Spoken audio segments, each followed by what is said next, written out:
यार मैंने कहा बात सुनो, मैं कोई निकाह करने आया हूं, काम करें या ना करें, हमें सैलरी मिलनी ही मिलनी है। आप किसी को भी वोट दें, लेकिन ये मुल्क ठीक नहीं होगा, ये बात याद रखें। आप मुझे बताएं, पाकिस्तान को बने हुए तकरीबन 70 से 75 साल हो गए। कोई कहता है कि पीपल्स पार्टी को वोट दो, कोई कहता है कि मुस्लिम लीग नून को वोट दो, कोई कहता है कि फिलाने को वोट दो, वो ठीक करेगा मुल्क को, वो ठीक करेगा।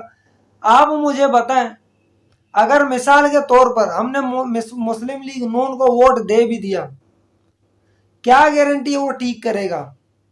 चलो आप मानते हैं कि ठीक करेगा, मान भी लेते हैं ठीक करेगा। क्या मुस्लिम लीग नून का पहले हुकूमत नहीं आई थी इनकी? इन्होंने पहले वजीर आजम नहीं बने थे, ये नवाज शरीफ बने थे ना? तो पहले इन्होंने बनाया मुल्क को सीधा, महंगाई कम हुई। चलो बात कर लें, अगर हम पीपल्स पार्टी को बना ले, पीपल्स पार्टी भी कितनी दफा बन चुका है, महंगाई कम हुई। हाँ, कुछ लोग अब कहेंगे कि जो है ना महंगाई कम हुई थी को छोड़ो, इस तरह नहीं कुछ दिनों के लिए। भाई आप अगर गवर्नमेंट बनते हैं, हुकूमत संभालते हैं, आप कुछ दिनों के लिए नहीं, देखो मेरी बात सुनो, अगर आप सीट संभालते हैं, मुल्क आपके हाथ में, इसका मतलब है आप इस तरह मुल्क को डिजाइन करें, इस तरह उसका सिस्टम को अपडेट करें, ताकि आने वाले वक्त पे भी आप हो या ना हो, तब भी आपके जो चेंजिंग के असरात हैं वो रहें। हम मुल्क को कैसे सीधा कर सकते हैं? ये बोलते हैं, अब इन्होंने पेट्रोल बाहर से बंद कर दिया, ईरान से आ रहा था, डीजल बंद कर दिया। ये क्यों बंद किया?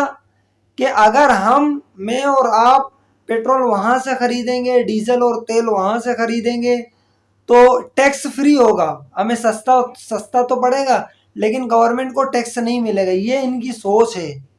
चलो मान भी लेते हैं, हम नहीं लेंगे वहां से डीजल और तेल, आपसे लेते हैं, और आपसे कितने अरसे से, कितने सालों से ले रहे हैं, टैक्स दे के ले रहे हैं। तो वो टैक्स कहाँ है? रोड आप बोलते हैं यही टैक्स, ये जो टैक्स लिया जाता है और ये कहते हैं ये टैक्स आवाम पे ही खर्च होता है। आप मुझे बताएं, किसी को सरकारी नौकरी मिलती है बिना पैसे खिलाए, बिना रिश्वत दिए, बिना सिफारिश के, बिना किसी बड़े, बिना किसी पहुंच के? आप मुझे बताएं, मिलती है नौकरी? नहीं। किसी इदारे में जाएं, आपके पास पैसे ना हो और वहां की फीस हो, आप बिना फीस के कर सकते हैं? नहीं। हालांकि उनकी तनख्वाह आपके ही टैक्स से हो रहा है। पता नहीं यार ये क्या निज़ाम है। नादरा पे जाओ, लाइन पे लगो, नादरा पे आप जाएं शनाख्ती कार्ड बनवाने, वो आपको इतनी लंबी लाइन लगाते हैं, आप सुबह जाएं तो शाम वही हो जाती है, आपको काम धंधे पे नहीं जाना है। आप मुझे बताएं, एक दिन आपका पूरा नादरा पे जाया होगा, और नौकरी वो भी आपकी छुट्टी।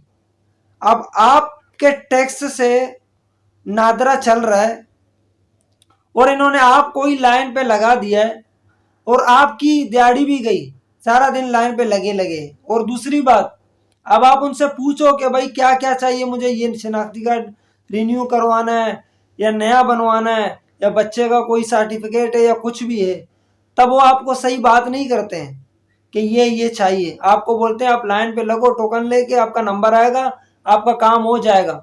आपका नंबर आ भी जाए 2-3 घंटे बाद, जब आप जाते हैं तो आपको बोलते हैं इसमें तो फिलाने चीज़ की कमी है, फिलाना डॉक्यूमेंट्स लेकर आए, बर्थ सर्टिफिकेट लेकर आए, वालिद साहब का CNIC की फोटोकॉपी लेकर आए। ठीक है भाई, लेकर आते हैं। अब मसला क्या है? आप वहां से जाओगे उसको लेने, आपका नंबर गया, ठीक है आपका नंबर गया, आपने जो 3 घंटे लगाए थे लाइन पे, बर्बाद। अब कल जाओगे दोबारा, ठीक है, कल आप जाओगे दोबारा, फिर से आपके 3 घंटे लगेंगे। ठीक है, आप चले जाए, 3 घंटे लग गए यार, आज सिस्टम नहीं चल रहा है। ठीक है, ये भी मसला हो सकता है। अब आपने वो दे भी दिया, वालिद साहब का भी CNIC दे दिया, जो जो चीज़ें कमी थी जिन जिन चीज़ों की, आपने वो भी दे दिए। अब पता चला कि जिसने ये काम कर रहे हैं वो बंदा तो आज आया ही नहीं है। अबे ये क्या ड्रामेबाजी चल रहा है यहाँ पे? इस तरह कोई मुल्क चलाता है यार? ये कोई तरीका है? इन लोगों को सब पता है कि क्या करना है और क्या नहीं करना है। देखो मेरी एक बात सुनो, ये सरकारी मुलाजिम सब ऐसे नहीं हैं, लेकिन ज्यादातर हैं। मैं एक पक्की और सच्ची बात बताता हूं, कड़वी होगी लेकिन आप समझिए। सरकारी नौकरी में जो मुलाजिम, जो अफसरान हैं, उनको पता है ये सरकारी नौकरी है, हम काम करें या ना करें, हमें सैलरी मिलनी ही मिलनी है। चाहे हम बैठ के करें या काम करके करें या सो कर करें या चाय पीते हुए टाइम को जाया करें। इसीलिए मैं और आप ख्वार हैं लाइनों पे। आप किसी भी सरकारी इदारे पे जाओ, ये यही मसला है। आप स्टैम्प बैग लगवाने जाओ, कोई आपको स्टैम्प लगा के नहीं देगा।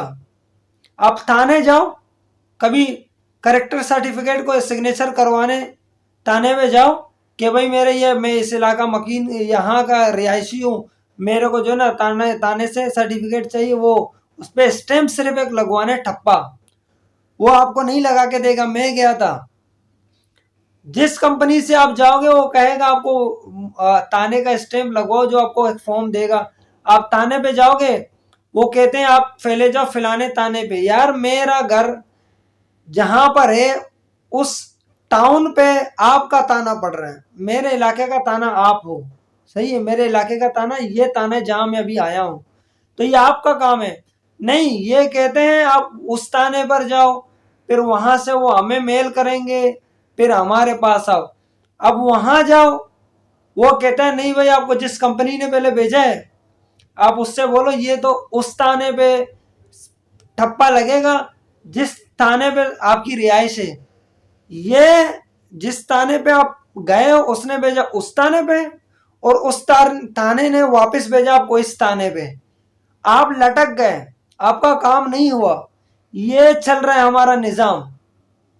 मैं गया था, मैं अपनी बात करूं, एक दफा नहीं 2-3 दफा गया था। यहां तक मैं जिस नौकरी के लिए अप्लाई के, वो भी प्राइवेट इदारे पे गया था नौकरी करने के लिए। उन्होंने इतने, ये जाके वहां करवाओ, यहाँ ये फलाने से दस्तखत करवाओ, अब्बू का शिनाख्ती कार्ड लाओ, चाचा का शिनाख्ती कार्ड लाओ, मामे का शिनाख्ती कार्ड लाओ फोटोकॉपी, और घर का बिल लाओ अपना, और चाचे के भी घर का बिल लाओ, वो भी भरा हुआ 2 महीने पहले का, और मामे के घर का भी लेकर आओ, और उनका सिग्नेचर भी लो, उनका नंबर भी दो, और जो है ना 2 अलग से जमानती हो उनके शनाख्ती कार्ड के फोटो कॉपी लाओ, और उनके सिग्नेचर उनके नंबर दे दो, उनके बिल के फोटो कॉपी दे दो। यार मैंने कहा बात सुनो, मैं कोई निकाह करने आया हूं, मैं कोई निकाह करने आया हूं या 1-2-5-10 करोड़ रुपए लोन लेने आया हूं, जो इतनी सख्ती, वो भी प्राइवेट इदारे पे। ये आपको समझ नहीं आ रहा मैं कौन से इदारे की बात कर रहा हूं, लेकिन हो सकता है उन इदारों में से कोई ये वीडियो देखेंगे ना, या देख रहे हैं, उनको पता है मैं कौन से इदारे की बात कर रहा हूं। अबे भाई, इंसान के बच्चे बन जाओ, कोई ये तरीका है जालिमों, खुदा का खौफ करो। दोस्तों बातें तो बहुत ज्यादा है, मिलते हैं एक और वीडियो पे। अगर वीडियो अच्छी लगे तो अहमद BLS1 चैनल को लाइक और सब्सक्राइब करें। अपना ख्याल रखिएगा, कुछ पूछना है तो कमेंट करें। अल्लाह हाफिज।